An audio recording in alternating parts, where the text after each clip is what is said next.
My co-hosts aren't here. Oh, wow. Gretch showed up right when I was about to reveal all the bids without you guys to keep me from doing it. That was close, Gretch. Did you go live solo? Yeah. Well, Grade's grinding out our NFC bids. Yeah, Leone just texted me about that too. What's going on? I just saw the bids he put in the chat, and it's tough sledding out there. We got some more grinding to do. Yeah, so Leone, as people know, has been taking the driver's seat on our waivers, and he sent, as I was finishing up LOLs, he sent a panicked message that he was away from his computer, he was going to have to be off of his phone, and that it was now on to us. And so now Karain is occupied here grinding, Mike Davis ads. Oh my God, how is Mike Davis in this ad pool? Yeah, that's how. And Pat's message is he prefers Ollison to Davis, which I don't want either of them. Yeah, that team, which is definitely one of our better teams, though, it has taken a beating of late. AJ Brown, Debo, DeAndre Swift. So that was supposed to be our juggernaut, and now it is. It's still doing really well points wise. I believe. What are we up? Like 150 points, I think. We are. Yeah, we had a pretty huge win last week because we lost Brown before the game, and then Debo left his game early. He did put up some points, but Swift left his game early. We had at least one significant bye. Who's on bye? Oh, Kelsey was on bye, so we were starting Evan Ingram. And so, yeah, our lineup was a little bit weaker anyway. And Burrow to Chase didn't do much. We have that combo. They blew out the Steelers. So we got a close win late. We were fading 11 points from Chubb on Sunday Night Football, and he didn't get there, which was huge because it put us up 2 games still in the win-loss. And we did, I think we're still about 100 points up in total points. We're hoping to win both, but we're going to have a tough time these last couple of weeks. I think we've pretty much clinched win-loss now, but we're down a lot of guys. Down a lot of guys. And that's the thing, even on a lot of our teams that have advanced, our team with the Buckeye Boomers, Essential and Josh, that team was rolling. We lose Debo Samuel and AJ Brown now. We're kind of sweating if we can get a fully healthy Kamara, but I feel like this is across the board, right? I mean, even if you had really strong teams up to this point, like there's been too many landmines to avoid them all, basically. Like you've lost somebody at some point now. Yep.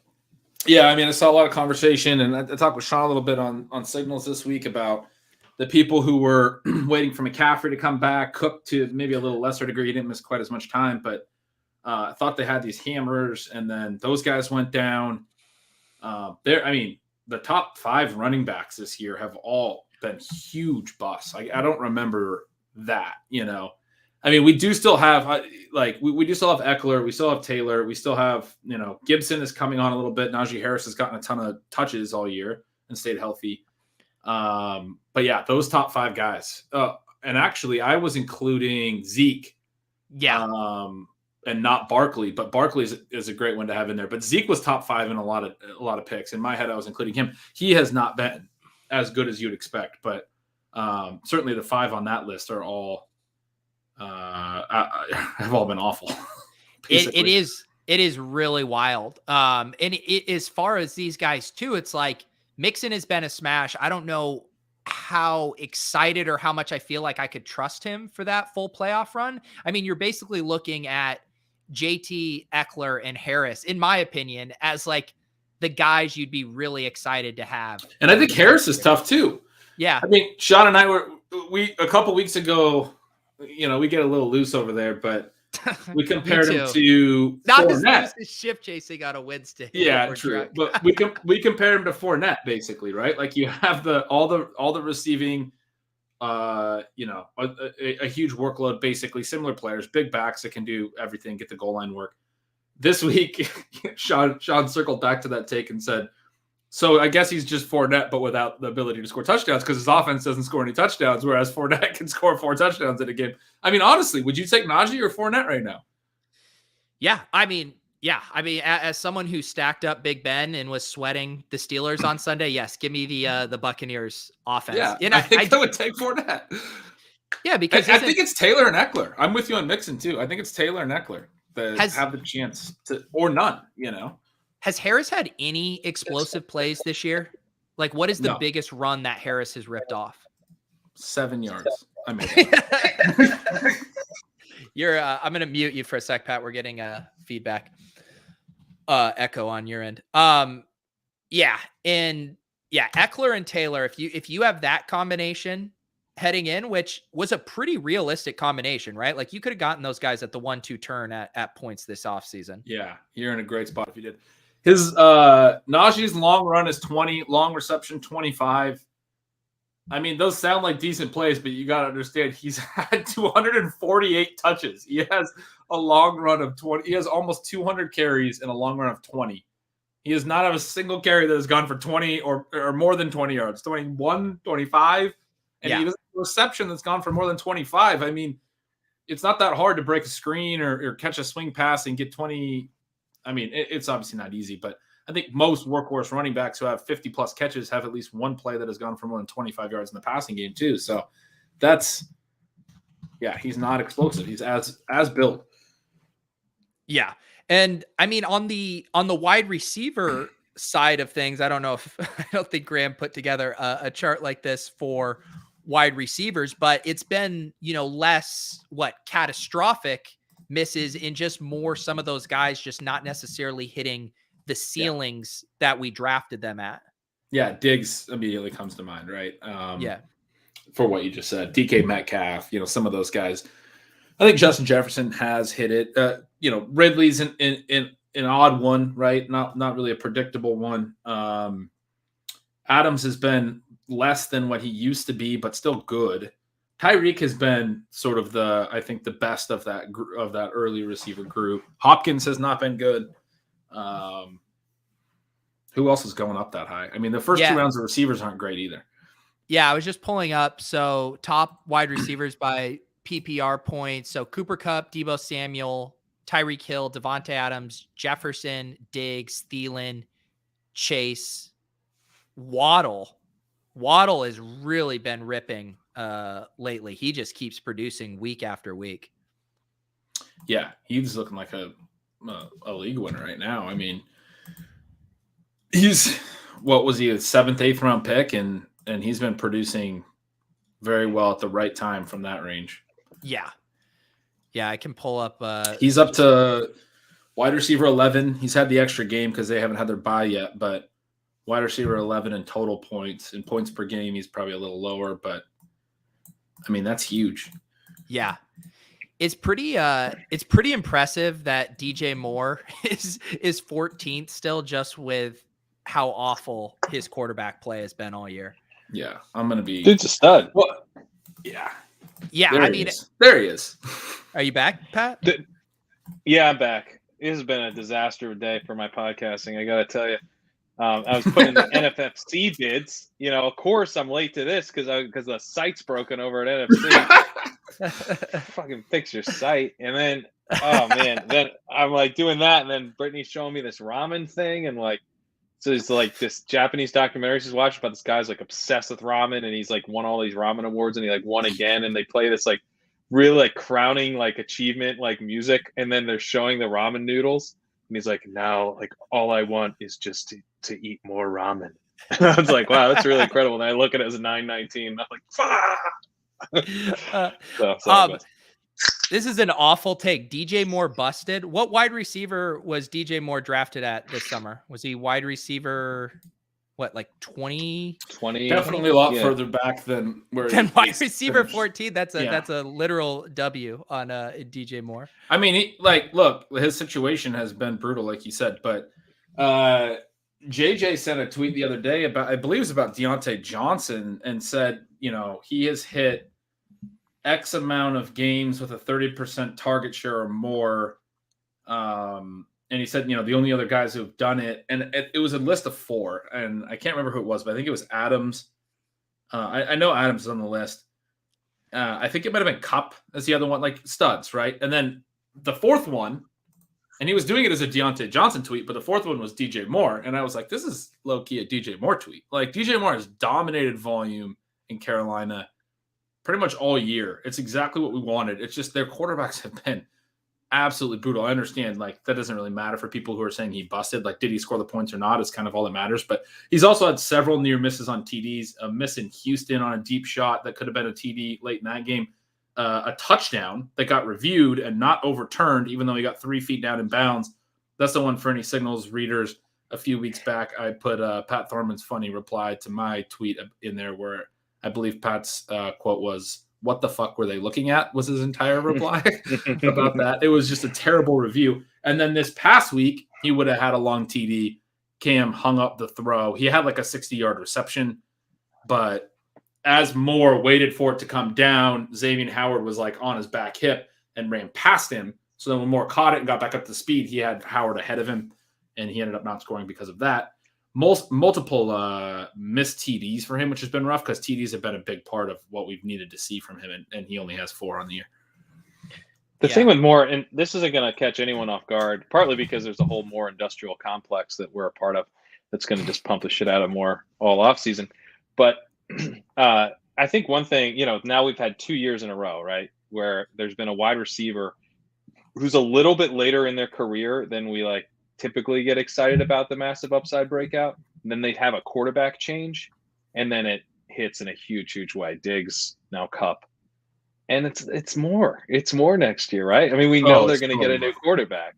I do think the projection bros are going to love him, though, because he is racking up targets, and that's all they look at. All they care about is targets. And so if they get and Aaron Rodgers is the name everyone throws out, but they've been in on every quarterback. They've been in on Deshaun Watson. They've been in on all these guys. They get anyone, they're definitely gonna. The projection bros are gonna project more for a big target share, and he's gonna look good. Yeah, you're right. And you know what? They're still gonna be too low. They're still gonna be too low because Moore's gonna be like the wide receiver 2 next year. It's gonna be a beautiful thing. Can't wait for him to get an actual quarterback. It all depends on who that quarterback is. If it's anyone that people are excited about, I mean, Moore will be a very popular pick. No Dalton. Pat, I'm going to delete all these secondary. Do you really want to pick up all these guys over Justin Jackson? I think Justin Jackson's semi-useless. I don't know. I guess I just aren't all these guys semi-useless? Yeah, I just was trying to think of who has paths for their role to grow outside of an injury, but maybe that's the wrong way to think about it. Well, I thought, didn't we have a conversation? Maybe it was in the DMs about Justin Jackson and the thesis still being he would be the biggest beneficiary of an Eckler injury. And Leone commented that Joshua Kelly was playing over him, which would be he always does. He's the big back, him and Roundtree, right? This is it's been him or Roundtree in the big back role. I'm okay if you want to delete all the other secondaries. Jackson was active, didn't play a snap this week. But I'm still the reason I like that Jackson thing too is we've already seen the proof of concept of this offense and this role yielding a shit ton of fantasy points. Even if we had an injury in the Falcons backfield, we're not going to be that excited to start one of those guys. Whereas if the thesis is Eckler gets hurt, Jackson gets, even if he gets 75% of what Eckler was getting, and then one of the big backs gets a little extra, that's still a smash. Yeah, that's fine. I mean, I would be excited to start Kaji Allison, but I get why you're not. He wasn't even active last week, though. Once Patterson, because he had an illness, dude. Oh, okay, I missed that. He wasn't a healthy scratch. They were talking about how they wanted to give him a bigger role. He earned a bigger role, and then he missed with an illness. Oh, that's interesting. I missed that. I thought he was just a healthy scratch because Patterson was back. No, Okay. he's interesting, but you're basically playing for like it's a little bit of a different thing because there's like an actual receiving back in the mix, but it's like Alex Collins or Devonta Freeman, like that's the ceiling. So it's not actually all that exciting, but I just think someone who can run instead of Mike Davis would be fun to watch. What are in that league? Because I know we've been hit with a ton of injuries. What are the starting spots we're actually having to fill? Or are we just backfilling our bench right now? We're basically backfilling our bench. Give me 5 or 10 minutes and I'll pull up our lineup. No, RB2 is an issue. I think we have Alex Collins in now. I actually just pulled it up. 5 or 10 minutes. Sorry, I just got that. DeAndre Swift got hurt. We basically only had Taylor Swift. We had Alex Collins, who's not good, and Eno Benjamin, Justin Jackson, Matt Breida. I think we could play Breida this week. Somebody put Collins in. Having Breida is so sick, dude. And then we have all the rookie receivers, right? Rondale, Elijah, and Bateman. So we lost both Brown and Debo, but we can pop in Elijah and Bateman. And we also have Will Fuller stashed if he ever comes back. I mentioned to Pat that Deshaun Jackson was vaguely interesting. Yeah, I like that. Let's keep him as a Justin Jackson drop, I think. Okay. Right, because we could actually I feel like I would maybe even cut Eno before Jackson, but maybe that's wrong. I mean, know that Eno would... I think if Connor went down like this Sunday, would be a pretty smash start. And having one smash start with our current setup is nice, right? Yeah. Although Edmonds might be back for week 14, so that's what I'm wondering. How quick does Edmonds get back? And they're talking about week 14, but like they've been talking about Kyler for 3 weeks before this. So yeah, I still kind of like the upside of Eno if the Chase stuff lingers, and the Cardinals have one of the best playoff schedules too. So that makes sense. What is your guy? How do you guys think? I feel like the Cardinals are such a riddle in general. And you mentioned, we'll probably be having to start Rondell. Like, how do you guys feel about that offense? I mean, I guess if they get Kyler and Nuke back, is it back to where they were the first few weeks of the season? Yeah, I think Kyler is having like quietly an incredible season. That like we should cut Evan Ingram off this team. We just picked him up to play for Kelsey. Sorry to completely cut off. Don't we need a backup tight end as we kind of head into the playoffs? We will, but do you want to play Evan Ingram when Pete's great tweet about all the research he's done on Chris Myarick or whatever? When that guy outscored him last first catch week, was a touchdown. Yeah, I mean he's a touchdown on half his career catches now. I would rather go get Foster Moreau or who's the tight end to pick up this week is your boy James O. Shaq Hennessy. Oh yeah. Let's get O'Shaughnessy, baby. Let's do like a $1 swap for Ingram. That's like a legit ad. Like O'Shaughnessy should be. Don't we need more than $1 to get him? I don't think so. It's not tight end premium. Okay. He's been like a punchline. Yeah. Not in your house. Mostly because I touted him. Well, but I'm the setup. Brittany's trying to tell you about Ramen, and you're trying to tell her about James O'Shaughnessy's, burgeoning role. This ramen place looks so good. These people wake up at 4:15 in the morning. They go there. They like get over there at like 4:30. It opens up, and then they wait in line. It opens at 7:30, and then they get a meal ticket, and it's like, all right, we can seat you at 10:30. So they like leave, they have to go do something else for 3 hours, and they come back and eat this ramen. Looks incredible. I want to do it. Greg here is saying too, it is funny that we, after staring at schedules for all of our redacted drafts all offseason, the fact we're finally approaching week 17 for the Dallas Arizona matchup, the Cincinnati KC, we have Baltimore, Los Angeles Rams, Detroit, Minnesota, Green Bay, Minnesota. And I hate myself that I know all of these, but I have them so burned in my head from the summer, and we're about to finally get to that juicy. Dude, you're going to smash these DFS slates coming up because you like know all the matchups. You've like prepared it. Like you've thought through this slate like completely since the summer. Yeah, it's the only slate that has mattered, and then we're going to see if we can limp, one single team to the finals, and it'll be all for naught. Yeah, that's how it goes. Brett Gretsch, people were wondering what happened to the Lorax stash. Oh, I don't know. Just went long enough, I guess. I mean, It's I honestly December didn't now. even do it for Movember, but it was the end of November. I saw family on Thanksgiving. That was fun to have the stash for that. Did our fun Thanksgiving pod with the stash. It gets to a point where then you move on. I'm not going to keep the Hassan stash is commenting forever. about the ramen place, and it is in Tokyo. It's in Japan. I think it's in Tokyo. I'm actually not sure, but it's not in New York. I get Don't worry about that. sensitive whenever we talk about this subject with my canceled Japan Oh trip yeah, from sorry, last man. March. It's all right. It's all right. I have it like I've been wanting to watch Terrace House again, Pat, and I just can't because I'll just get such incredible FOMO from not having gone to Japan yet. How do you add people to a bid on this site? I have Well, no you could idea. rewatch the one opening new doors. That was you probably weren't going to go up north. That's like a ski town. That's the one. I've already seen that one too. I know, but the rewatch of that one's so good. You watch from when what's her name? The superstar. What's her name? Sena. When Sena shows up, It's been so long. She has an incredible run. We're back to February era ship chasing talking about that. Gretch, what were any other of your kind of big takeaways or kind of surprising landscape shifts from writing Stealing Signals this week?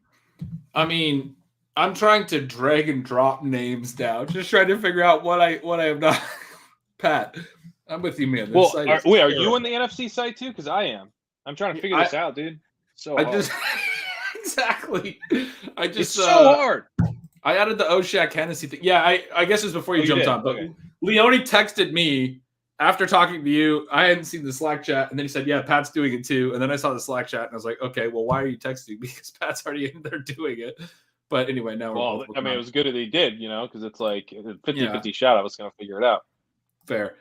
But Pete, no, to your question, I mean the big intro this week for me, the thing that was sort of on my mind was what we kind of started talking about, the top end running backs obviously getting hurt. But I mean, this was a week that I wrote in the intro sort of as like the week that proves the validity of zero RB or like, these types of ideas. Like there were, I can't remember how many, I think 8 or something running backs who scored 20 plus points this week. Gibson got there on Monday night, but prior to that, there were only 2 other ones, Eckler and Mixon, that were early round picks. The other 6 were, Fournette. Javonte Williams was on that list, sort of a mid-round pick, right? But A.J. Dillon, Elijah Mitchell was way late. McKissick ended up on the list as well, way late guy. Dontrell Hilliard was literally one of the most popular ads last week. That's something we've talked about all year with this strategy. Like the D'Ernest Johnson week, we knew we were all going to be starting him, right? A lot of the people that had a need for Dontrell Hilliard went and bid it big for him. They put him in lineups this week. Same with Breida, and they both went out and actually put up points. I mean, all year long, we've had guys like that and the ability to put these guys in lineups. And anyone who has Madison is going to be starting him this week, again, for the third time, 3 random spot starts, but we've shown ceiling twice already in the other times that you definitely had him in your lineup. I mean, everyone looks at the season-long numbers. And so, we talked about this a little bit on Bananas, but you compare it to receivers, like Kendrick Bourne is right up there as one of the top scoring receivers this week. Nobody started Kendrick Bourne, right? Like when I flipped over to that list, I was like, oh yeah, there are some no names because there are spike weeks at receiver. And at the end of the year, everyone says, well, look, the top and middle receivers, they were all close in scoring. But the reality is you're not always starting the ones when they have the big weeks. At running back, it's guys like Madison, who's not going to be anywhere near the top of the running back scoring list. But every week that we've started him, he's been very good, right? Yeah. And so there are, anyway, I just thought this was really interesting. It's weekly projections, versus start, the correlation between weekly projections and actual weekly points. It's so much higher at running back than at wide receiver. It's so much higher.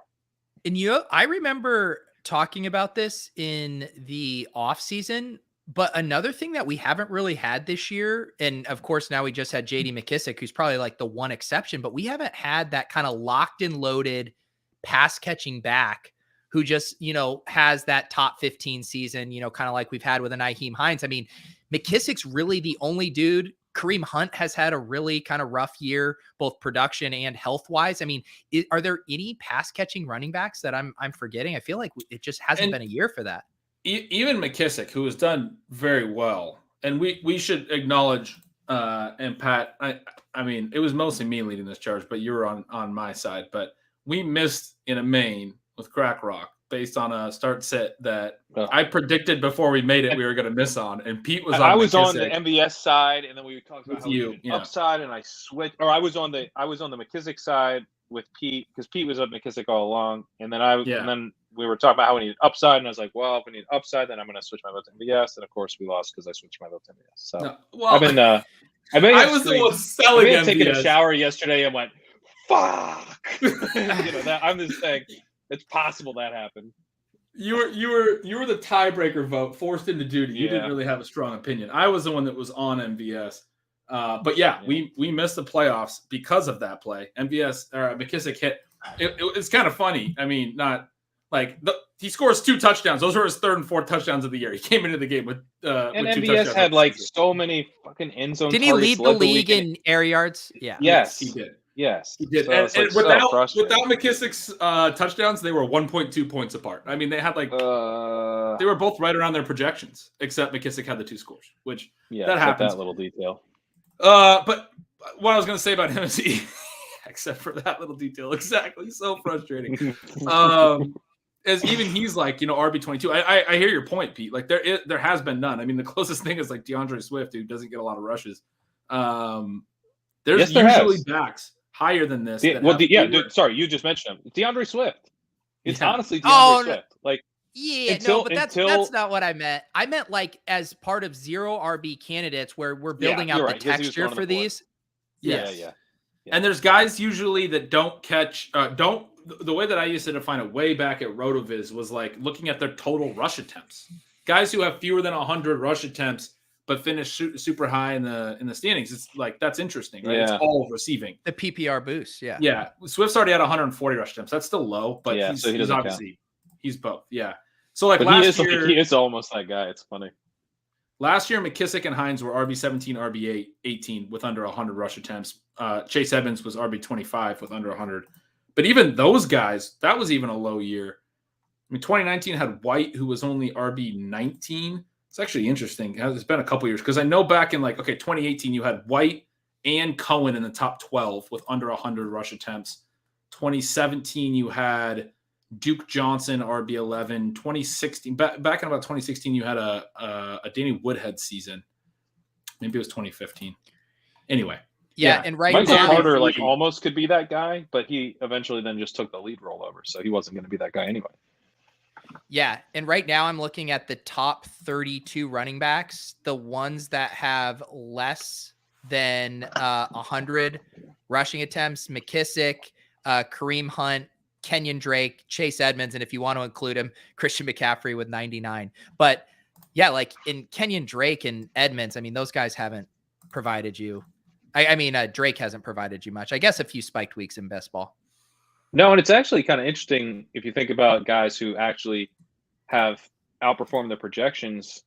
A decent amount of them, like, they're on teams where that running back failed, right? Jonathan Taylor, Gibson would have been one of those, it seems like, from last week. Obviously, he wasn't. Leonard Fournette, where we were all thinking Gio Bernard would have a significant pass catching role. He absorbed all of that. Yeah. There's one more that came to mind. Oh, Josh Jacobs.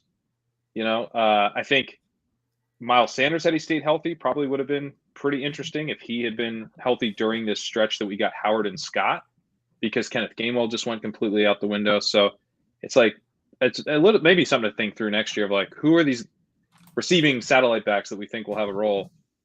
And then what if they don't? Or what if they get hurt? Because it provides upside.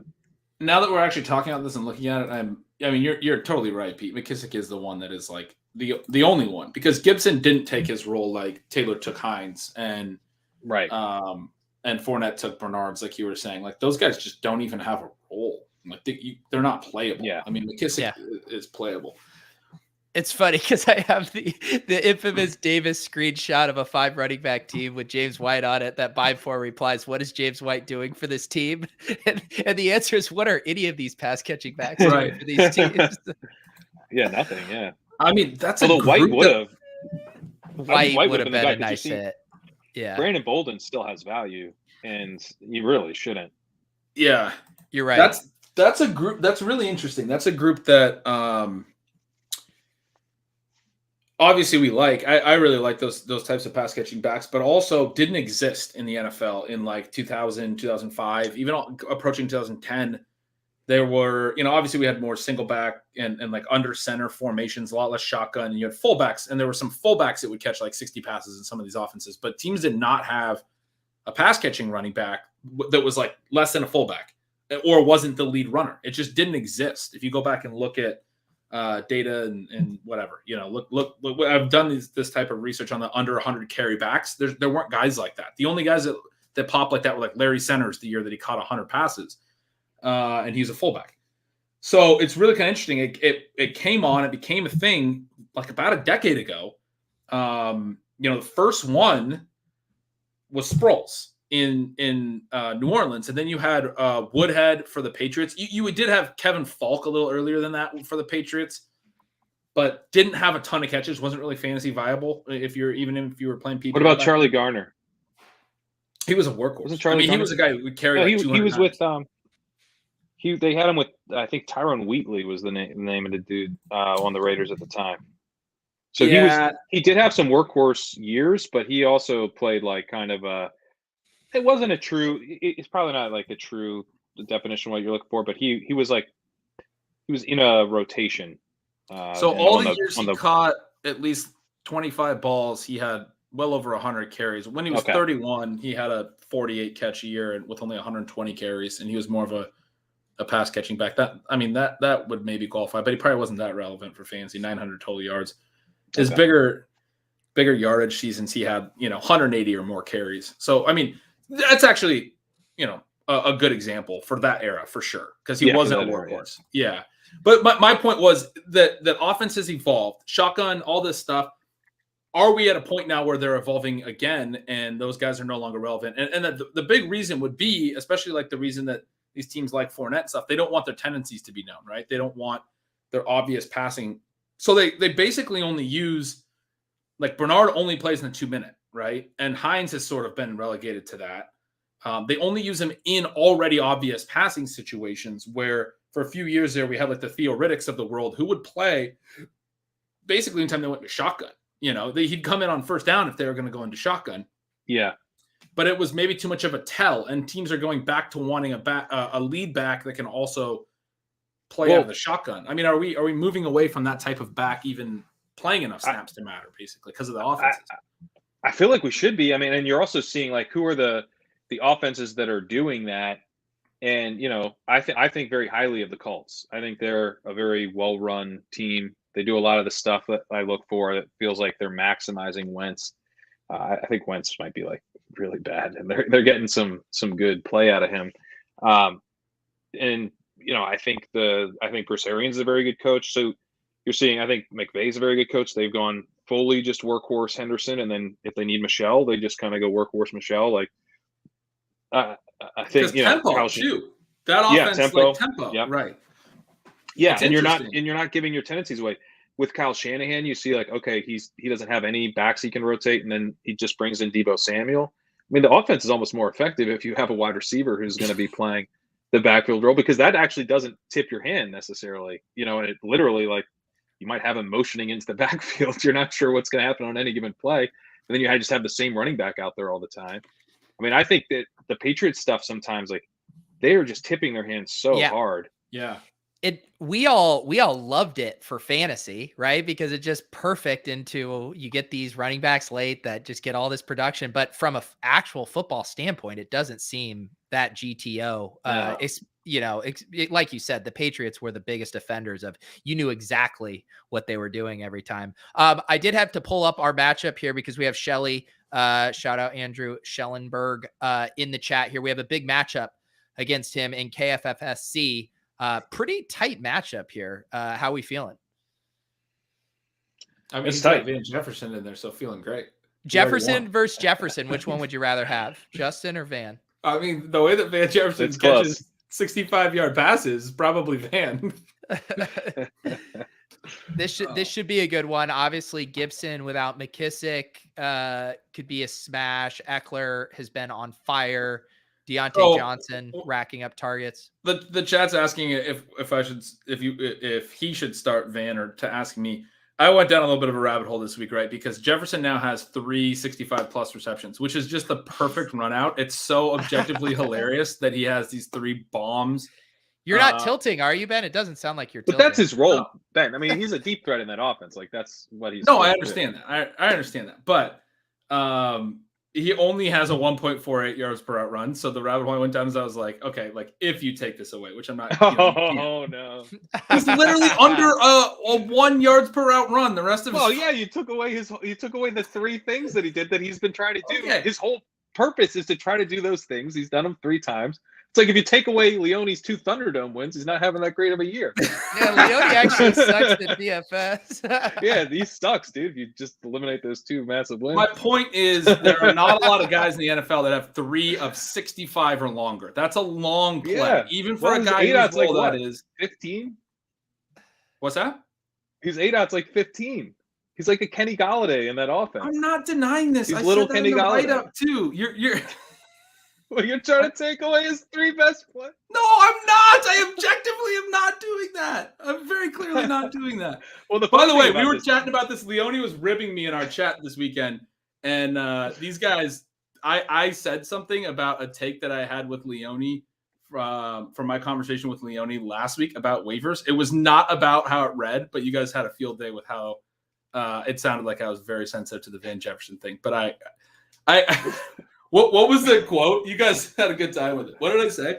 I like how I'm the only one. I just remember that Pete wrote 30 minutes later. Yes, that hit me to my core. That was accurate. That was accurate. That was pretty good. But no, I really don't care about the Van Jefferson thing. I object. I think he still sucks. I think he's still terrible. Yeah. Well, the funny thing about this thing. Go ahead, Pete. Sorry. I was just gonna say the line was Ben goes, "Am I the only one that has takes around here?" No, I said I just think it's funny that I'm the only one that has takes, and it sounded like I was very salty, like you guys were, So the reason I said that is when me and Leone get in arguments, he does this thing where if you start to give a take or a subjective opinion, he will be like, well, that's not known. That's unknown. He'll like dismiss it as like subjective, so not worth paying attention to. And then 2 sentences later, he'll be like, Jimmy Garoppolo is the best quarterback in the NFL. There's just zero way he can be benched. And he'll start giving his own subjective takes. And so I was laughing about it last week. And so that comment was all about this Garoppolo conversation I had with Leone, where I was saying, I just think it's funny that you say basically that, or make it seem like I'm the only one who has subjective takes, was the way I was trying to say. I changed the name of the chat for you just to remind you, Ben. The name of the chat is now called Only Ben Has Take. The name of the chat. I've seen it like Only Ben Has Take. Anyway. Well, okay, I just want to make this point on the Van Jefferson yards per hour thing. 1.48 is a bad yards per out run, full stop. Like, you don't have to adjust it at that point. Like, if you're in the Rams offense, you have a 1.48 yards per out run, that's bad. Like, he's not. That's what I'm saying. Value. And that is with 3 monster, and it's not just like hitting for big plays. Is the point I'm trying to make? I know. I look. It is bad to take that's out. what stuff he did. Okay. You're not gonna let me make this take. Well, I get it. I get it. I guess. Let me check his yards per target, because I think I don't even think he has a good yards per target. So it's unfair to like. Yeah, but he is like a 15 ADOT, so I think it's within like depth adjusted. I think it's basically. Let me finish the take. The point I'm trying to make is deep threats can hit for 50-yard TDs. They don't have to be for 75-yard TDs, right? So it's actually like almost 40% of his yardage on these 3 plays. That is rare for big plays. It is an accurate thing that you're saying that you shouldn't just take out the guy's big plays, but.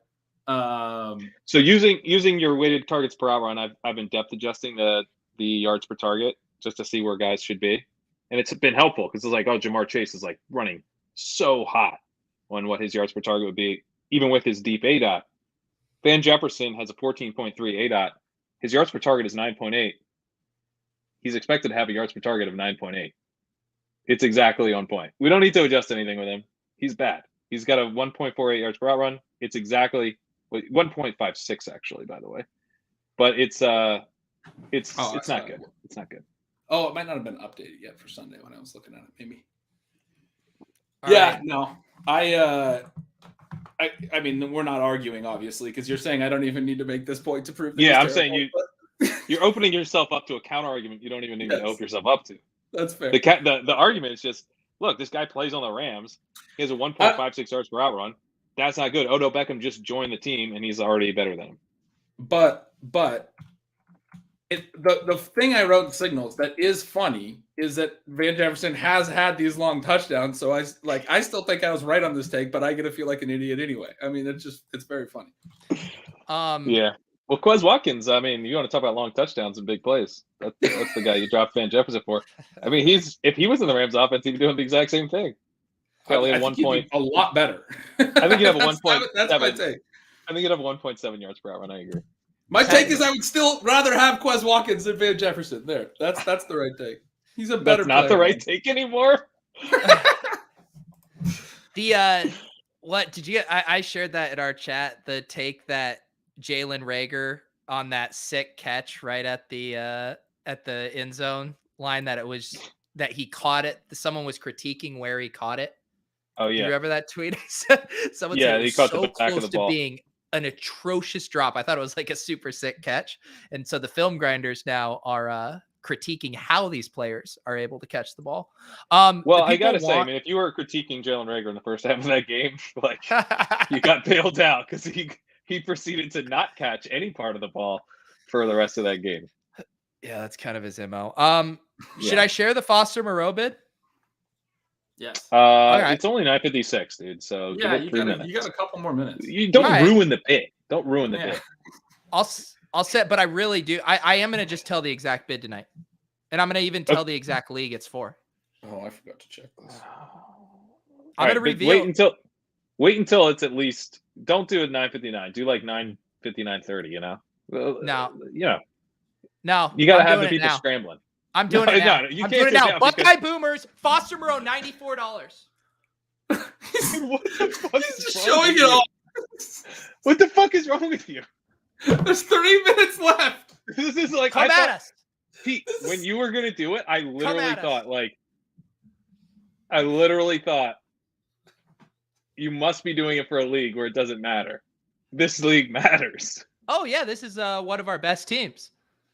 I honestly will beg the opposition to just bet for the more. bit. Just for the bit, I was trying to keep the tilt going, but we actually are coming over the top on everyone here. No, That's what I was going to ask. I was just about to ask. No one can fuck up that. That was not actually angry. That was obvious. Yeah, I know. I need more acting classes. We've really come to the end of this bit where we can't really bid anymore. We're coming over the top of people. So there it is. Yes, we are able to lock up Foster Moreau in our Buckeye Boomers League. There is no drama. I should pull up this team. I won't pull up the other bids. I would never do such a thing, would I? I imagine I get a snaked on our kicker. We are going to have a pretty crazy sweat tomorrow in this one because we have Dak, Kamara, Gallup, and Schultz. So we're running out just the full Thursday night onslaught. What could go wrong? I mean, that'll be fun. It'll be fun, but stressful. I just took the under on that game. So God damn it. What is that line at, Ben? It was at 47.5. I think it might come down on the Taysom news. So his first 3 starts last year, none of them hit 40 total points. And then the last one, his fourth one was like 45 total points. Because they run a ton. They run more than they throw when he's a quarterback. And then they have a good defense. Like, I think it's going to be and especially his first 2 starts last year. One of them was that Kendall Hinton game for the Broncos. So you kind of throw that out. But his first start, like, they went really run heavy. And, maybe that's not what they'll do this week. But I do think there was an element to that where it's like, oh, he hasn't thrown a lot in live games. And we know what he can bring as a runner. And also this team doesn't have Michael Thomas, right? So it's good for, I think, for Kamara's floor, right? He's going to get a lot of carries. I don't know. Obviously, you're already probably concerned about Taysom throwing.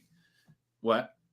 Counterpoint. Taysom Hill is dealing with plantar fasciitis, so maybe he won't run quite as much. Second, Trevor Siemian has been the least accurate quarterback in the entire league this season. Zach Wilson plays in this league. He's been the second, least inefficient, the second most inefficient quarterback. Zach Wilson's been the most inefficient quarterback. So just like the boost in offense, I think is going to be good for Kamara. Just the fact they might score like 20 points. That'd be awesome, Right. My concern wouldn't be for Kamara as much as for your double stack on the way coming back. If there's enough play volume, if they do run a lot of plays and try to control the ball and limit the possessions, I think it's going to be there's going to be points, but I don't think it's going to get to 47. Yeah, we'll see. Yeah. I've been wrong plenty of times. Don't worry. No, I mean, I hate having to be super invested in Thursday games just because they've had such a propensity to fail. But I am very hopeful that Taysom, although it sucks, I didn't know that about the plantar fasciitis. I was hoping he would be able to kickstart the offense a little bit. So that came out just this week, but also it came out that he's fully healthy, practiced in full, and had no injury designation. Weren't they kind of saying that he's been dealing with it? They've been saying he was dealing it. I was thinking that maybe it would mean a little bit less rushing attempts for him and maybe a few more passing attempts, maybe some more dump offs. Although everyone in the chat thinks Kamara's not playing, so it might be. Yeah, because Pro Football Talk had it's basically there was the report he practiced, he was limited in practice, he was officially questionable, and then Pro Football Talk a couple hours ago put out a post that said he's expected to miss. So I guess it comes down to if we trust Pro Football Talk or not. Let's pull up. That's interesting. All limited practices this week. I thought he might play. Yeah, that's normally he goes, Yeah, and it's not a short week. They played on Thursday last week. I mean, he's had a full week. So this is our Chasing Stolen Bananas team, us three, and Sean. We ended up first in points in this one, right? I think so. Yeah, we did. Yeah, so Chasing Stolen Bananas, or no, second. We lost. We needed the lot. We needed 8 more points from, I don't want to reveal. We had a bunch of heartbreaks. We don't have any bids. God damn it. No, I thought. Yeah. No, bids are closed. We had bids in. Oh, phew. So they're gone. Yeah, that one. Who did we need? Wasn't it Monday? Did we need something? Who did we need? I thought we needed 8 more points from someone and didn't get it. But I thought we got there in this league. Wait, what? What happened? Well, we're in the playoffs. We just didn't win points. No, I thought we lost points. Now we're looking at points. And Sean's been talking about how we're playing potentially Jonathan Taylor in the championship if we make it. So really be nice to get a win here. The one nice thing is by a couple of points. Getting Kyler Murray back. What it was is that we did get the auto bid because I was wrong on that. Obviously on the total points, you just showed that, but we did get the auto bid because first place had the most points, so we had the most points. We got the 2 seed in the auto bid. Okay. Yeah. I think our big start sit on this one is going to be like a Devonta Freeman versus Dawson Knox, honestly, or Rondell. God, can they start playing Rondell now? I was looking at Paulson's ranks. Even in the 1.5, he has Knox ahead of Freeman. I don't know if anyone has takes on that. I'm down with that. I'm down with that too. Freeman doesn't feel like he has a ton of upside. He actually lost some snaps this week too to Murray in Murray's second game back. Freeman had played 58% of the snaps 3 weeks in a row exactly, and then he dropped down to, I think it was like 48 or something, and Murray was in the, had gone up a little bit. So it's like it looked more like a 50-50 split from this past Sunday night. Including a short goal line carry, right? Yeah. Murray got a goal line carry, yep. Let's check out this laced out. So he's the team that's 12-0 in our league. Oh my God. Cooper Kupp, JT, Najee, Godwin, and now Binks, Jamal Williams. I mean, this team is a juggernaut. But we're getting it without JT if we get it. If we get him, no JT. Yeah. That's but I mean he's in a really nice spot shape, this week. He's got the Rams stack against the Jags. Well, we want him through, right? We want him to get through. And then I guess maybe we'd rather play this other guy. I don't know. He is. Oh, that's true. Look, there's past a failing. He is very reliant on that Ram stack. I mean, Kupp's obviously going to get his, but Stafford's had some bad games, and Higbee can obviously be like completely shut out. So if the Rams don't have a big game, who do they play next week when it would be against us? Yeah, that's a good question. The Rams next week play the Cardinals. They have some weird games. It could be high scoring. It could be Cardinals have a good D. Yeah. That could be a fun. If Taylor's not in that lineup and the Rams don't crush, I mean, that's a scenario where we could be pretty happy with our setup. How are some of your other teams with Sean and your other your buddies on FFPC? Good. One. It's funny. We had one with my other buddies miss on points by, I don't know, less than 50. I mean, it wasn't like 5, but it was not a lot. It looks like it was about 40 actually. So it was a little more than I thought, but because I mean, everything's so close this year. Had a few teams missed by, fewer than 50, which sounds a little closer than it is. But our other one was lower scoring and got great points against the luck all year, and so got in on record, which is nice. Couple with Sean as well that didn't get in, but a couple that will get in. One that won its division and 1 points, which is nice. We did 4, and so one was the one both of the top things. The other one isn't finalized yet. It's on a different site, but it will be. We'll see what happens there. Yeah. Phil asking, and I can pull these up even though it's painful. So the Crack Rock team was the MVS versus McKissick decision that we were talking about. That team missed the playoffs. I can pull up the standings here. That one's rough, man. That one and the one with Paul are just fucking. That's the one that has killed me the last few days. So rough. Yeah, so this cranking purple here, we had 17-16, so we lost this one by 9 points. We had two things. We could have obviously had the McKissick going into Monday night, and we also had Lockett going. And I thought the way Lockett was playing in that first half, I was like, one more of those big plays that goes for a touchdown. If he goes for a TD, he got the 2 long ones in the first half, cut what we needed basically in half, and it was like, okay, if he scores in this game, we're going to be there. But so that one was brutal. When Freddie Swain scored at the end of Monday night, I thought it was Lockett. They kind of look similar. They have, number 18, number 16. And at that moment I was like, oh, there's the points, we might need. It might go to overtime. Like we were still a little bit live, but it was Freddie Swain.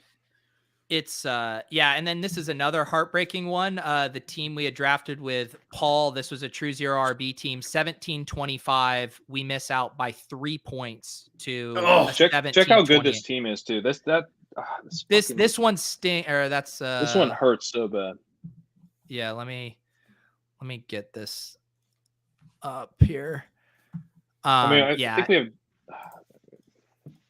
the running back situation and the quarterback situation aren't great, but the receivers in this one were so fucking good.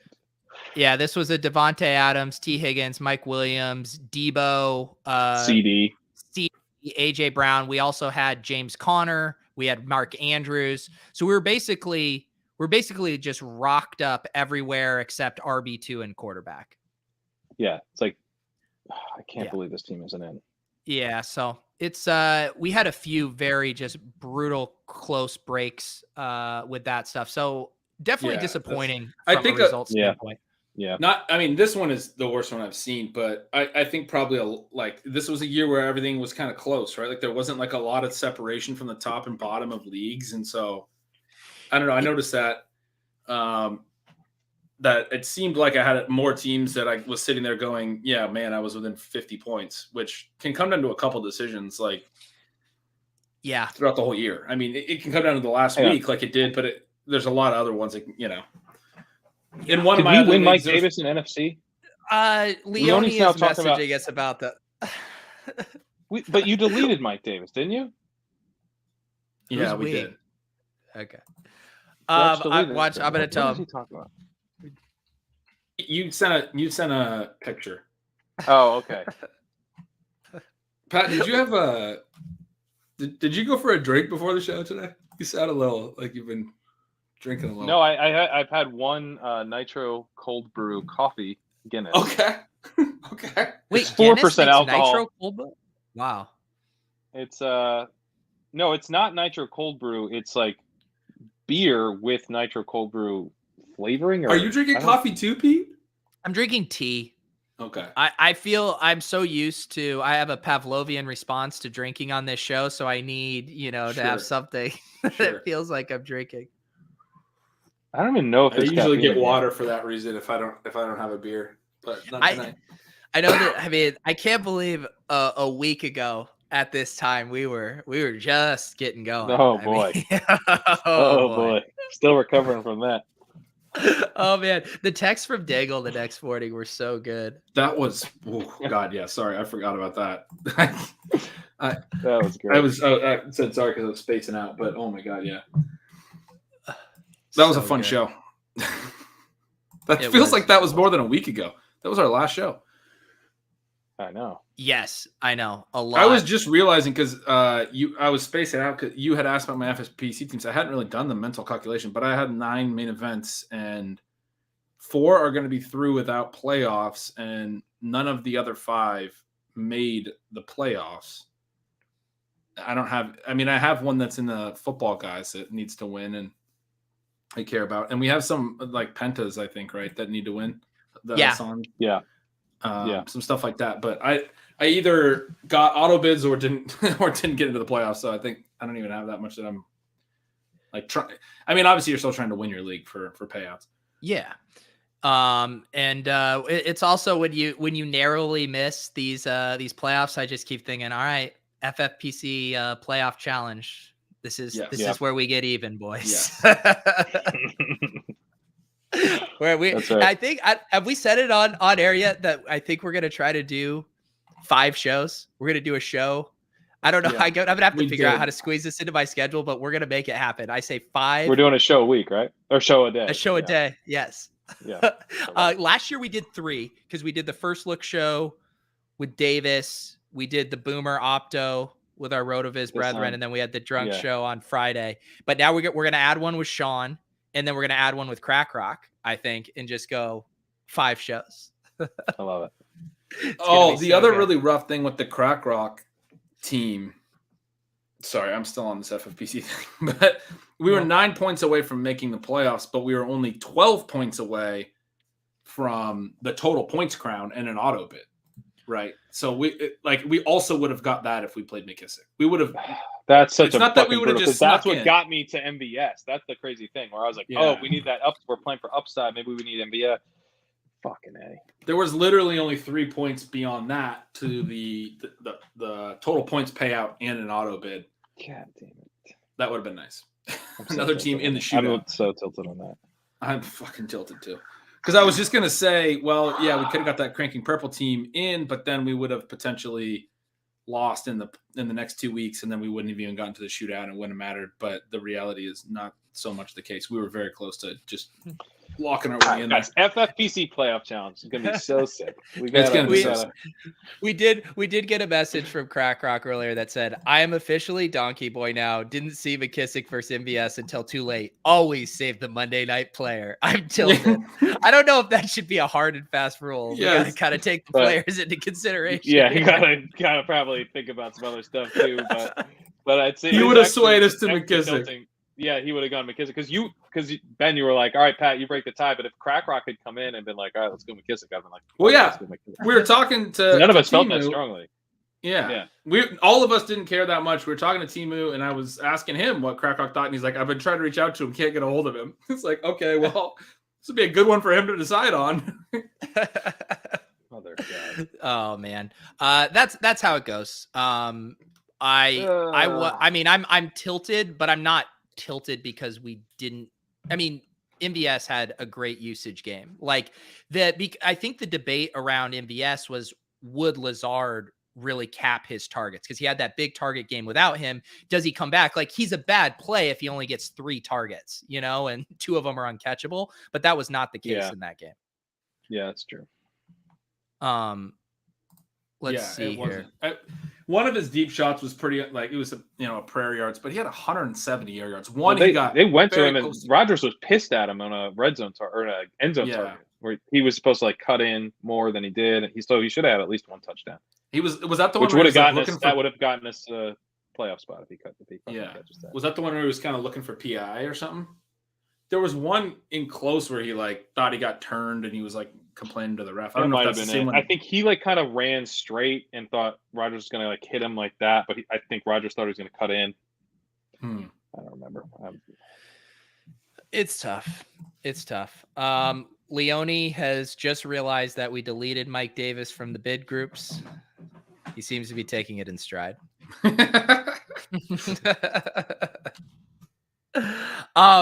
Anything else on your hearts and your minds tonight, fellas?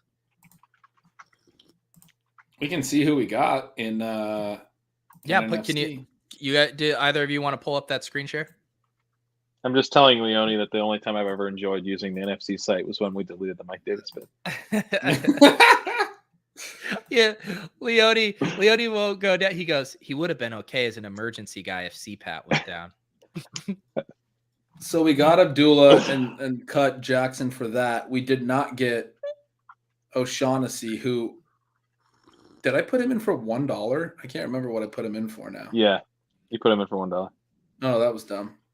Yeah, send me a blurry screenshot, Evan. I want the people to see this beautiful winning Foster Moreau bid. Should we play Abdullah over Alex Collins or Breida over Alex Collins? He's a buy, right? Abdullah has a buy.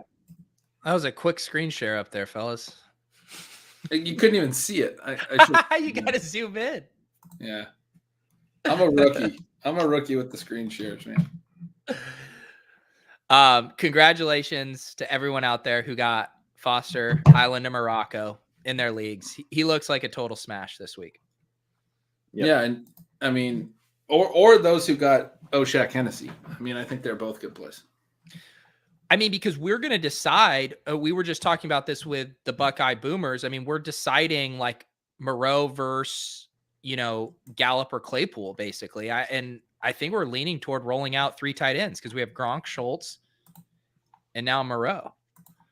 I think we're rolling out 3. Yeah, it makes sense to roll out 3. Yeah, and I was looking at Leone's early ceiling projections, and he had Foster Moreau with a higher ceiling, and that's not even factoring in the 1.5, just in pure straight up than Claypool, which is pretty wild, but I believe it. CJ Ham, did we miss something? I guess he ran. No Dalvin Cook. Yeah, I guess that's Pat. CJ Ham. CJ Ham. The fuck? That's because Abdullah's gone, right? Abdullah went for cheaper. That's the objectively the weirdest buy I've seen all That's year. Weird. Yeah, you're right. I have not seen a weirder buy. You could have got Abdullah if you wanted to pass catcher. CJ Ham gets like a couple of fucking play action looks tops. If that dude scores a touchdown this week, somebody knows something. Like, I was pulling up Foster Moreau's week 6 usage, right? Was it week 6 or no? It was week 7. It was week 7. He ran around 86% of dropbacks, targeted on 20% of its routes, 18% target share, 19% area share. Pretty good, guys. Let's play a game. I love it. You guys try to guess how many yards from scrimmage CJ Ham has this season. He's played in all 11 Minnesota Vikings games. I feel like the fact that this is a game means it's going to have a shocking answer. I think this could be like single digits. I'll say 9. It's dude, I was going to guess 9. That's funny. I'm going to guess 3. It's 116. It was not that shocking. You set us up for a comically low number. I did. I mean, it's 10 yards a game. He's played in 11 games. That's actually like way more than I would have thought. Like, even if you had just like picked him at random, we were just randomly picking guys. That's like, rather than I wish we were bidding on CJM this week. This dude's averaging over 10 yards a game. That's pretty 10.1. sweet, dude. He has 18 touches. Jesus. All season. Leone says that we're playing Breida because he's going to the Bills game on Monday. So Right. he needs seems an like a good way to IRL make sweat. Decision on our most important. These are how our co-managers make decisions. One, you always play the guy playing on Monday Night Football no matter what. And if you're going to the game, you always play that guy. Yeah. I can't believe we didn't optimally set our lineup in all these leagues. Wow, that sounds nice. Leone says the landscaper is taking him. Now that's the romance that 2021 deserves. That's amazing. The landscaper's taking him to the game. Did he ever get the landscaper an ETR sub? Do you remember that? He was like asking for an ETR sub for the landscaper. At this point, Leone better just buy him one, I would think. Yeah. Well, it's like, so during the pandemic, when the pandemic first hit, I was ordering from this ramen place so much that they started like writing stuff on the bag. Dude, and just writing let like, it go with the ramen. I like ramen, man. But my point is, like, once they start like they would include free pickles and little add-ins that I didn't even order, just as like a little thank you. So like, that tells you you're eating too much ramen. How much landscaping must Leone be getting done that the landscaper's taking him to Bills games? I mean, he must be having this guy trimming his edges, like doing every little thing. Like, he must be spending thousands of dollars a week for this guy to think it's worth it to take him to the Bills game. Well, the thing that Leone hasn't said is it's not like a contractor. This is his personal landscaper that works 40 hours a week for him. This is their Christmas bonus. Yeah, exactly. I mean, that's honestly what it sounds like. Nick says that you were actually watching a documentary about yourself earlier. This ramen that would be, yeah. I'm actually, I actually made a documentary about myself, and that was me kind of try to talk it up so you guys would check it out. Did you invest in Big Ramen and now you're just pumping your bags nonstop? Yeah, I'm pumping my bags. It's an NFT you can eat. It's a delicious bowl of ramen. Oh my goodness. Ramen is so good though, guys. I mean, come on. It is good. It is good, especially this time of year. Yeah. Oh my God. I might order a bowl. I already had dinner. What are the odds Leone's landscaper also cuts his hair? Like 100%.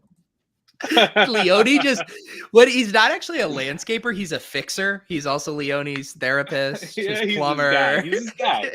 He's a guy. He dresses up as a clown for his kids' birthday parties. He does it all. Pat's been influencing the audience. Everyone wants ramen now. Yeah, Leland, you get it. I mean, what else would you want? It's so good. Yeah. So here's the thing with ramen, and just if you ever feel awkward doing this, I just want you to know, power through it. So you get the ramen. It comes with the egg, right? It comes with the I forget exactly what they call it, but it's the ramen egg. The egg that's marinated and you cut in half, and it's got the beautiful half runny yolk. You guys just tuned out. You're not even listening to my. You know what I'm talking about? The marinated egg. What do you want me slobbering? Like, or what? Like, I don't know. How do you want me to react? I'm listening, Pat. I'm listening. Yeah, Ben definitely wasn't. So anyway, you get that egg. Usually, so ramen places vary because some ramen places will include a half egg. It's nicer when they include the whole egg. They cut it in half and then you get the whole egg. What you do is you ask for an extra egg. And they'll always tell you that it already comes with an egg, as if ordering a second egg is a disgusting thing that only disgusting people do. But you just power right on through that and you say, I know, I want another one. And you will not be sorry that you have an extra egg, because that's the best part of the bowl of ramen. And it goes, the yolk is on the noodles. It helps soak up that ramen broth, helps get it onto the noodles. You got to get the extra egg. They'll think you're weird, but it's well worth it. This is what I was tuning out. Do I got to zoom again? How do you zoom?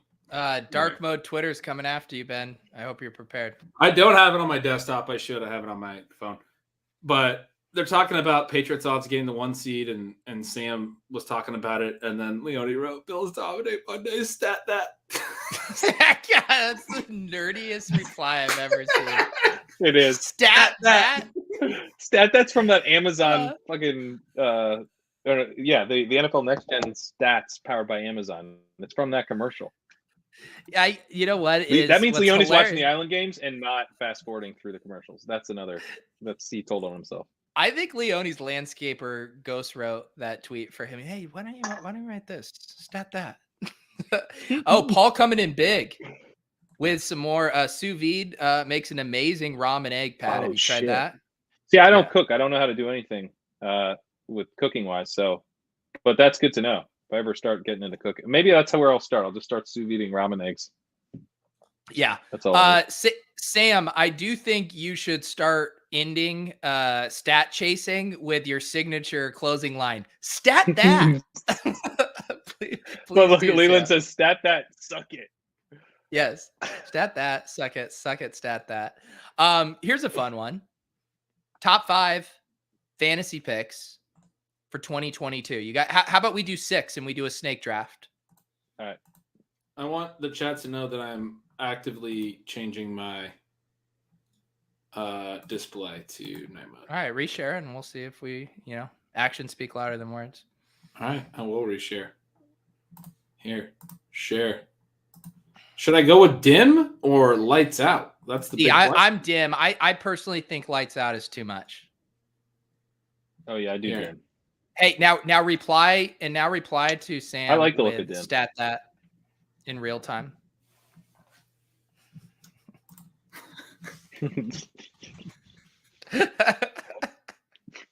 That's good shit. That's the good shit. Hey, anytime I can get a Pete Overzet reply to get this sent from my own account, I'm gonna take it. Oh yeah, everyone! I need the reply guys out. Benz needs to get at least double the likes that Leone's did. That's the real. I'm happy to help out on that. Let's do it. Here, I'll post the link in the chat. Where are you? Oh, who retweeted it already? Oh, ship chasing. Nice job, Eric. Eric knows what has to be done. All right. Who wants the first pick in our 6 That's pick? gonna make Leone so mad. I'm I'll sorry. go first if you guys don't want it. Oh, hello, Leone. What we're doing the 2022 redraft? Yeah. I have kind of a hot take for first pick. I still think it should be McCaffrey. Okay. All right. Let's hear it out. out. The first pick. Most everyone else thinks. Now Pat's scooping value because his 101's still Well, there. actually, was the McCaffrey conversation is the most interesting one because I was gonna, if I had 1 or 2 or 1 or 3, I was gonna take McCaffrey. And yeah, I mean, I think similar argument. I love Taylor. I mean, I couldn't love Taylor more. I have a ton of Taylor, obviously, this year, and I'm stoked about it. But I mean, so one of the things I've heard recently is that maybe McCaffrey just can't handle the workload. He's not big enough. I mean, he made it through his first 3 seasons without issue. These last 2, his injuries have been real. At the same time, they've kind of just shut him down because they haven't been going anywhere. It's at least been my read. And we're going to get more information on what they're going to do as a team, but I think they're going to add a quarterback. I think this is going to be a good team is part of the thing. Is like they have a good young D. You guys know that I like their D coming into the year. It's good. It's been good, even though they lost their top 10 pick, J.C. Horn, early on to an Achilles tear. If he's back, I don't know what if Gilmore would be back, but they could end up with like some really good corners. Got a really good young pass rush. That I think they're going to actually, the Panthers in the next couple of years, if they get a quarterback in place, which is why they've tried so hard to get a quarterback, other than just drafting Fields, which is what they should have done. But if they get a quarterback in place, even if it's like a freaking Matt Ryan, that's going to be really good for McCaffrey and for everybody in the offense. And if they're competitive, I mean, I'm not saying that McCaffrey has been shut down purely because they've been uncompetitive, but I do think, I think there is a possibility McCaffrey, or not a possibility, but a probability that McCaffrey still has a monster season in him going forward. I don't think he's done or anything. And every time the guy's played, he's been elite. Better than Taylor this year. I actually had, I still have to update my dynasty ranks this week. That I'll get it out before. I'll probably have them out Friday morning or Thursday night. But one of the guys internally here was like, yo, we got to get him updated because of the McCaffrey stuff. I had McCaffrey at 101, and he'll come down. Yeah. But I don't know, he'll come down that far Because You were like, do I really need to update it, bud? I mean, it's not like a crisis.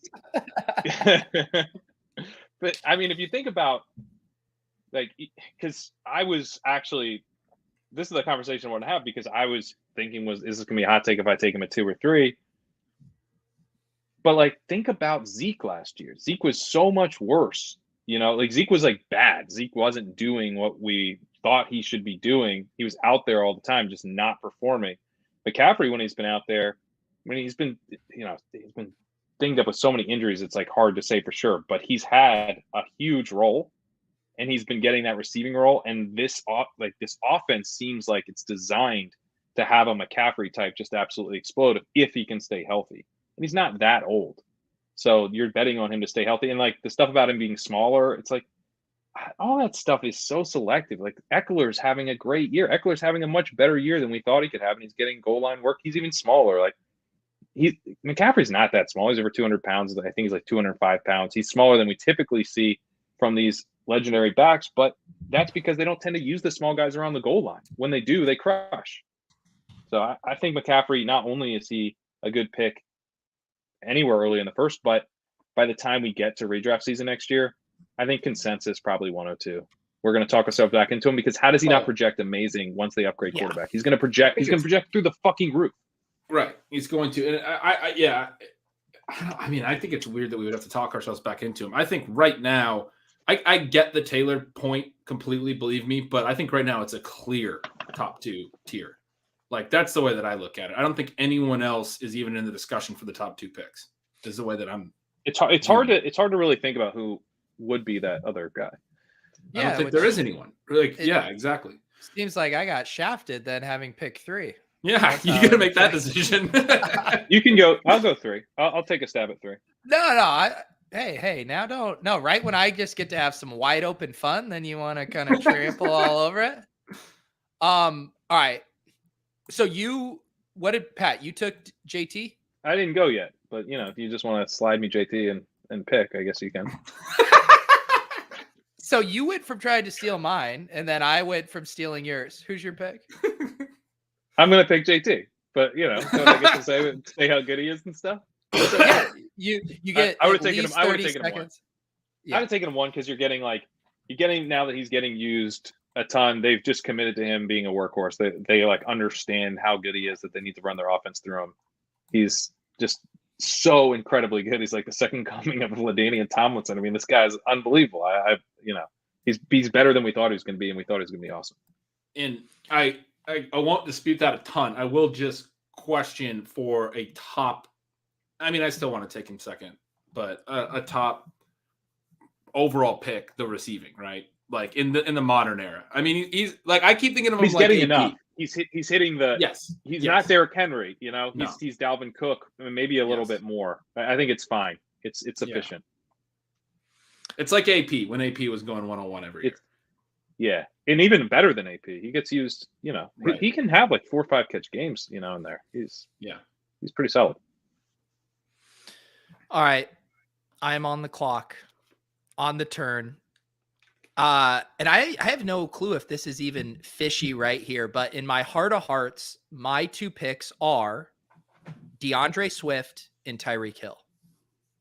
How bad those are both is that? Good. I wanted the 3 so I could pick Swift.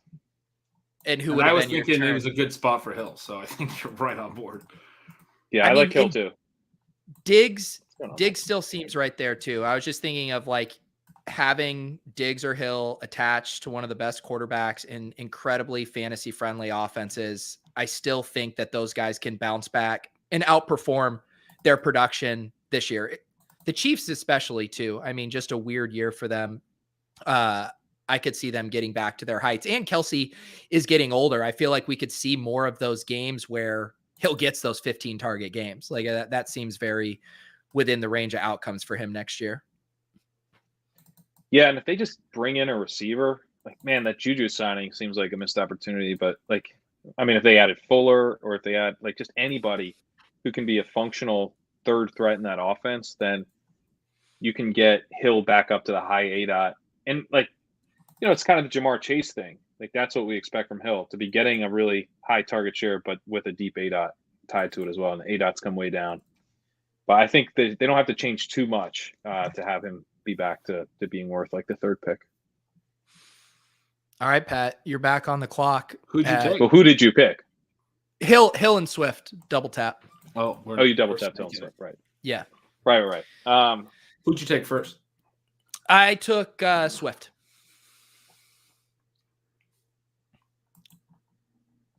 Fuck it, I'll go Jamar Chase. See, I was thinking that. Is he going to be 101 in your dynasty ranks? I have Taylor 101, but he'll be up to 102. Yeah. I saw McDowell posted the recent top 12 dynasty, and there was 6 running backs in the top 12. And Reeves replied, "Still 5 running backs too many." I think Taylor's probably 101, but I agree with Reeves. I don't think there's another running back that belongs in the top 12, top 11. Like McCaffrey does. Yeah, the positional advantage he gives you is still huge. And like if you're a contending team, it's one of those things where he immediately makes you, because you agree, you just took him 101. Like you have a huge advantage, and he's not like that old. He's tied there for a couple of years. You'll be able to get out of him midway through next year if you want. With how many good young receivers there are, I mean, like Chase has to be there, Jefferson has to be there, Tyreek has to be there. He's not even particularly young. CD has to be there. I mean, I think Pitts has to be there if you're talking tight end premium. There's a lot of players that have to fit in there. Yeah, it's true. true. The other receivers, there's definitely more than that than I named. DJ Moore. The tough Cooper thing Kupp. with Waddle, Adams. Yeah, wide receiver is loaded now. That high. I don't think Waddle's anywhere near. But Okay. I think he's down the tier below. I mean, he's having like a good rookie season, but it's not. It's not even that good. It's like more similar to Ayuk's last year or something. Like there's a little bit of, Yeah, that's fair. Could go either way next year. But anyway, I'll take Jamar Chase here because you're looking at potential for Bengals to have increased passing volume from the very start. Like we're not going to have to deal with them working back Burrow from the knee injury. And now they're like taking advantage of all these run funnels, but Mixon's going to be a year older. He's got another year with Chase, potentially second year breakout, second year tied with Burrow. They already have a great connection. Higgins has been kind of all over the place, but I think having him there is helpful. Boyd getting kind of more and more pushed out. It could just be like more of like I mean, it already kind of is just like 2 guys plus a little extra for Boyd. They don't have a tight end of note. If this offense decides to embrace what they can do through the air, which would make more sense for them to do with a fully 2 years removed from the ACL Burrow, my God. I like it. So I got to take 2 picks. I'm going to take. I mean, definitely not a running back. I'm not taking Eckler here. Probably could go there.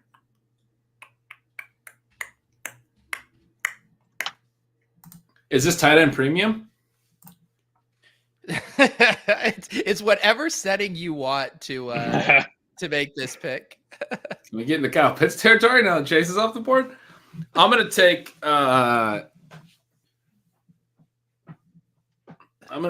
Jefferson, Justin Jefferson. I think has to be a first-round pick next year, even though he may not, but I think he should be. Yeah. And it's either probably Diggs or Adams. I mean, I think Rodgers is gone, and so Adams is going to be I would take Adams if I thought he was playing with Rodgers again, but I think he will because he's also gone. Do you think he's going to go with? You think they'll be playing together somewhere else, right? Yeah, I think they're playing together somewhere else. Yeah, I was kind of wondering about that. I mean, they're going to have to franchise tag to keep him around, and they might do that, but that seems like a little counterproductive because they're probably just tanking without Rodgers. I'll take man, I don't want to take any of these running backs. Cook, Henry, the chat is talking Mixon. They want Mixon, which to me seems a little nuts, but no. I can't. Cooper. I mean, it's all going. Okay, sorry. No, I was just gonna say Najee's like the only one I could probably talk myself into. Right. And I could talk myself into Najee. I think Najee has a much stronger case. That's probably the pick here, actually. I'm going to take, I'll just say Adams. I mean, sort of assuming he's playing with Rodgers. If we're drafting right now, then I'm probably not taking Adams. Like if we're doing one of the underdog drafts to start for next year that you guys are just telling me already exists, then I might take Diggs or something. I don't know. But I'll take Adams. All right, so who did you just take on the turn? Jefferson and Adams? Justin Jefferson and Devonta Adams. All right, how many rounds are we doing? I'll take Najee. I mean, the workload is just off the charts. Second-year player, and maybe we get a quarterback change there too. Pat, were you on when we were talking about his longest plays of the year? You weren't on yet, were you?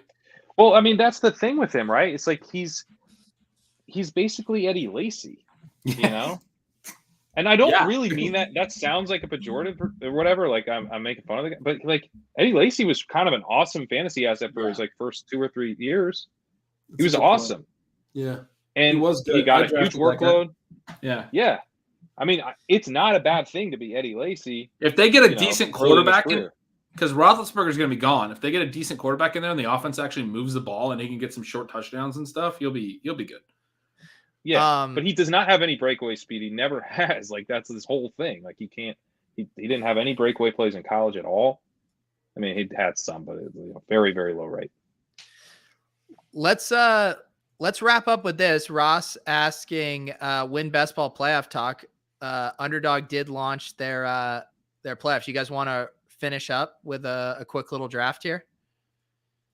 It's for the play. Yeah, sure. For the playoffs. So we got to predict playoff teams. I mean, obviously at this point, the edge. How does this work?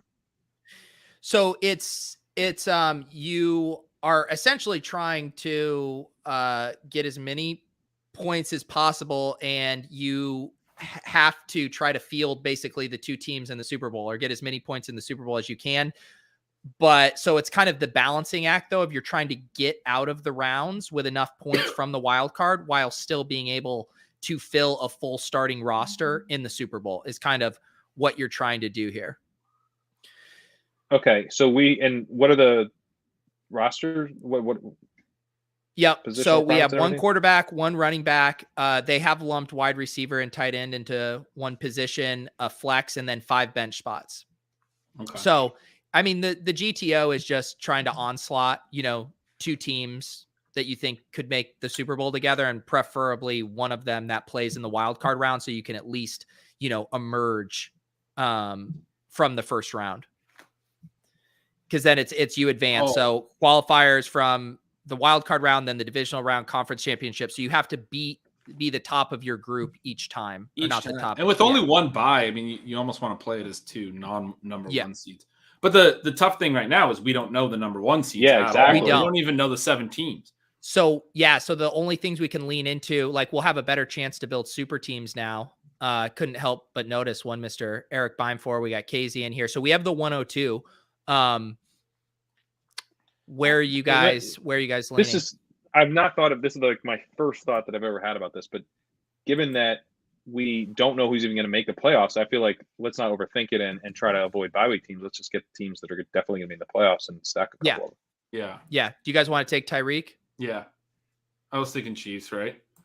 Yeah. I think so. Or Bucks. Yeah. Bucks would have been good. The only thing I've noticed about the Bucks, just based on ADP, is they are a little bit more affordable. So there are some times you can come back around and get some Bucks. Whereas obviously the Chiefs fly off the shelves. Chiefs are definitely going to play wild card weekend too, is the thing. Bucks still have a path to the 1 seed. Yeah. I mean, I like prioritizing like you said, you have to have Super Bowl teams, but especially this year, this is going to be a year, and we're going to get into this a lot in our playoff stuff, but this is going to be a year where, great, Kelsey went in the first round, so Mahomes is going to go to the Kelsey owner, and we're just going to have Hill and no one else for the Chiefs. This is going to be a year where I think as we're doing our playoff builds, we're going to have to consider well, I don't know how we'll consider it, but don't you guys think that it'll be a year where there's a lesser chance for the 1 seeds to make it because it's just such a flat year? I mean, Yeah, for sure. Look at the Cardinals, you know, The wild card teams will be definitely more sexy live. picks. Yeah. What by ADP do we have here? Yeah, sorry. So we have Aaron Jones, we have Hopkins, Kyler, and we know Beimfour is at the turn with Packers. We do have Mahomes if we did want to lock up that stack. We have Leonard Fournette if we wanted to play something from the Bucks powerhouse. I think Mahomes makes a lot of sense. You got to have a quarterback who plays every round. If we're already playing Chiefs, The one thing I will say, I find it very unlikely that Beimfour, unless he just wants to troll us, would take an unstacked Mahomes. Yeah, they take a buck. What do you think, Pat? Yeah, I'm with that. Or which DeAndre Hopkins buck just went. Yeah. I mean, you might as well grab Lenny. Just do it. Just embrace it.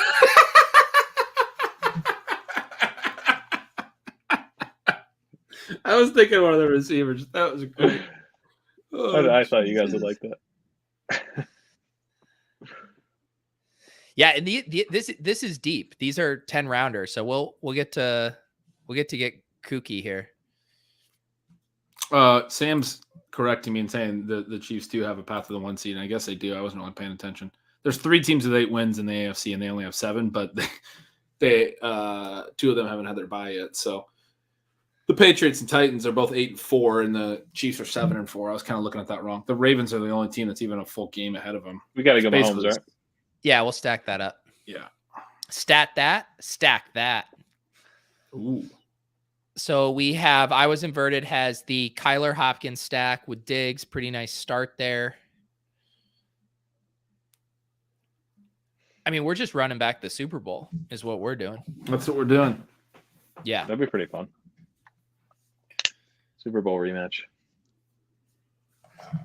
Snake Wells going pretty unstacked there. Yeah, he's picking off value. Some of our players and not any stacking. And Beimfour's players too. He just a sniper. Casey has the Dallas stack going. Yeah, it does. Yeah, that's a Dak pick. Oh, both Evans and Godwin go to. You have a Ram stack. Why are you taking Godwin? This is Dak for sure. This is a big ass Dallas stack. Yeah, that's the fattiest Dallas stack you'll ever see. Look at that. He's taking Dalton Schultz next time around. Yeah, he is. All right, so we got Stafford to Cup and Hendo. So yeah, there's a couple things we could do something like an AB Brady if we're wanting to just concentrate on the Bucks. We could. There's one quarterback. We have Mahomes. Don't we want to just? Brown. Or you're saying we get Brady later? Well, we would probably have to get him in one of these next 2. Maybe not. I was just saying if we wanted to have that double stack on both sides. Right. JT. But part of me just says let's say JT though, because he's like just such a fucking awesome animal. Player. Yeah. Play for like I'm sorry that it doesn't fit with the game theory. If Casey gets the bye or something, that could be helpful. Yeah, I do think we should. So that kind of commits us to Tampa. I was gonna say we weren't really committed to Tampa necessarily, but now both our running backs can't make the Super Bowl with Mahomes unless it's Fournette. So we have to be committed to Tampa, right? Yeah. Unless we're taking another running back. Who are we taking? Oh, we're out of time. I don't care. I'll just take Brady. Yeah. Connor? Oh, sure. We can't do it. Yeah, take Brady, yeah. We don't have any of the Bucks receivers. No, that's but okay. We can get weird with I don't know. What about Scotty Gronk? Miller? Is Gronk gone? A Gronk? No, yeah, we can get Gronk. Oh, Gronk would be great. Gronk's way down here. Yeah. Yeah, we got to get at least a couple more skilled players for a Tampa Bay KC Super Bowl so we at least can fill a lineup, because we have both quarterbacks in that scenario. I guess it doesn't have to be Tampa Bay KC when you have both quarterbacks. Team 3 looks pretty sick. Kyler to Hopkins with Connor, and then the Allen to Dig stack. Yeah, That's pretty nice. sick. I like that. Bills, Cardinals, Super Bowl. Although Connor probably overdrafted, Evans is back if they make a run, right? Yeah. Yeah. The rest of it is sick. The thing is, too, when you look like player takes for this doesn't matter. It's just you're loading up on two teams and just praying that. But how do we do that here? Can we pivot elsewhere, or do we just keep taking like Gronk types now? No, yeah, we definitely have to take Gronk. Okay. And CH. And I think we could take CH. If you were able to cook up a Mecole Hardman take, we could do that. I'm not. His snaps have faded. Like I think it's Byron. I'd rather take Pringle later. Yeah. Oh, I think CH went. We could also consider Pittman with Taylor. I like Gronk. Yeah, no, we'll grab Gronk here. Okay. I mean, Pittman's fine. If Indy and KC don't meet until the AFC Championship, say. Yeah. I mean, that's what you're playing for.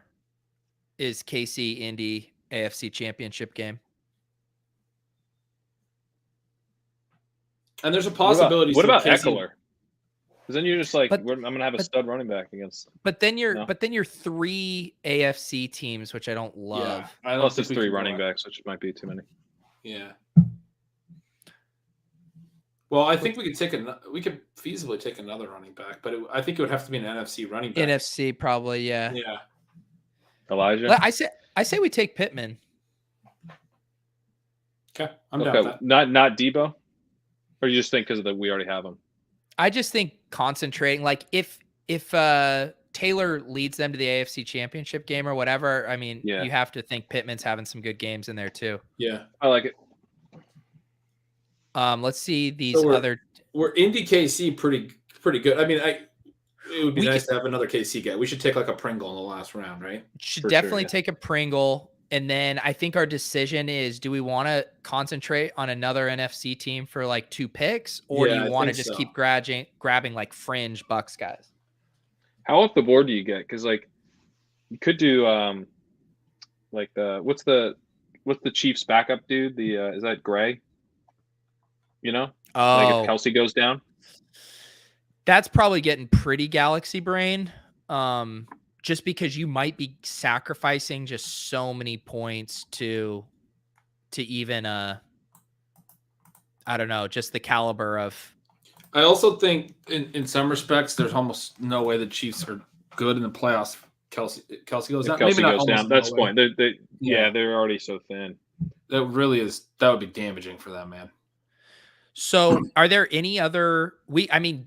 What's our prognosis on? I mean, one of these San Francisco guys looks good to me, probably, right? Yeah. Or Mitchell. San Fran. Let's go Debo. Debo is he's so good. Let's do it. Wait, are they going to be in the playoffs? Yeah, they'll be in the. Yeah, right? I think they're. Friggin' every team makes it. They're 6-5, and their schedule's so soft. I mean, we've spent the whole summer talking. There's going to be 3 NFC West teams in. Okay, I didn't. Never forget that San Francisco plays Houston week 17, guys. Oh, he took Mitchell. Oh, and Ayuk. Look at that. Fuck you, Bime4. Fuck you. I hope he's watching. Oh, he is watching. There's no way he's just randomly in this. Yeah. Well, I don't know. The guy loves best ball. That's true. What do we want to do here? Do we want to take Kittle? Is Kittle still here, or is he gone? We have 8 seconds. Oh, if Kittle's there, we got to take Kittle. I don't think he is. I think I rugged us. I need to get an NFC. Sorry, I panicked. Jefferson. I got Jefferson. Is one of Debo or they're Jefferson's probably not making the playoffs. They're not making the playoffs. I don't think Debo and Jefferson can both make it. That seems unlikely. But isn't this kind of like the FFC playoff thing, where like if we had Eckler and we get like 1 or 2 games out of him, but he blows up in those games, we're still happy? Yeah, I do think you'll just ultimately lose to a team at I can pull up because Andrew Mackin sent over the winning team from last year, and I can pull that up here in a second once we're done. The pick there probably was a Pringle type and then like a Scotty Miller type for these last 2 picks. They just Yeah. Too Yeah, more. you're probably right. I think that was probably it. Tyler Johnson's still there? Yeah. No one is snaking us on Tyler Johnson. But this is our last pick, isn't it? Yeah. So we should have taken one of we're not going to get Tyler Johnson if you're putting Pringle in. No, yeah, I mean we can take Tyler Johnson over Pringle if you want. I assume we'd probably want one more Chief with this. I think we want the Chief too. Yeah. Yeah, I agree. KZ rooting for that Dallas New England Super Bowl. He had the that's- Dallas. Look at this. New England. Oh yeah, that's a nice team there. That's See, a he good just stacked it up. Late, because they're not going to go early enough. That New England's the team you want to take. You want to stack up an NFC team and then take New England right now. They're going to be there, and those are good picks, man. Yeah. So let me pull up the team from last year that took it down, and you can see here. So it very heavy on the Super Bowl matchup: Tyreek, Kelsey, Brady, Evans, Gronk, and Fournette, and then loaded up on that one team that had the 2 big games with Chubb, Mayfield, Landry, and Hooper. But that's kind of what I mean, right? Well, did they have 2 That's or 3 3 teams. So the Super Bowl teams, and then just like heavily concentrated on one other surprise team, basically. And the way this worked, KC was the bye, so they had Cleveland and Tampa in the first round. I mean, Tampa was the key. They played all 4. You got to have one team that you're saying is kind of playing all 4, if there is a team that plays all 4. Yeah. Right. But I do think that it's the same as DFS, right? Eliminating the things you have to get right. You could thread the needle, hand selecting those, but it's more likely that you just land on the Browns who have an upset, insane game. And that's a game that was a monster, right? I mean, we remember that one. Yeah. That just killed us. What I think is interesting too is that he gets Brady, then he goes with the cheap. So like in the build that we just did, maybe the move, well, you can't really get Kelsey and Hill together, but maybe you skip one of Mahomes or Brady and then you get Wentz. You know what I mean? You're betting on that team to go a couple rounds. Yes. Yeah, I agree. That would have probably made more sense. Yeah, we probably didn't need both the QBs. Yeah. All right, that was fun. I'm sure we'll do plenty more. I mean, that team's not winning. I think that taking both Debo and Jefferson, which were clock issues, but as one-offs, they can't. No, it's not gonna. That team's not going anywhere. But literally hadn't thought about this once. So about the friends, what do they say? It's pretty plus EV to draft with streamers, I believe is how the saying goes. It sure is. That's why Bonfor was in here. Any other plugs, Pat? Teasing his dynasty ranks, of course, the Friday walkthrough. Ben Gretsch is stealing signals in the can. You guys have gone to 2 shows a week now, right? For stealing bananas. Come on, man. Gretsch, I'm asking you about your podcast. Yes, we went down to 2. You guys liked this 29 times. Yes, you did officially ratio Hoppin and Leone. Any other plugs for you guys? Nope. Yeah, no, we're down to 2 per week on Stealing Bananas, but no other plugs. The playoff best ball challenge, 5 shows in a week coming your way in a month. There you go. There you go. It's stat that. All right. Have a great week. Get ramen. Stat that. Peace out.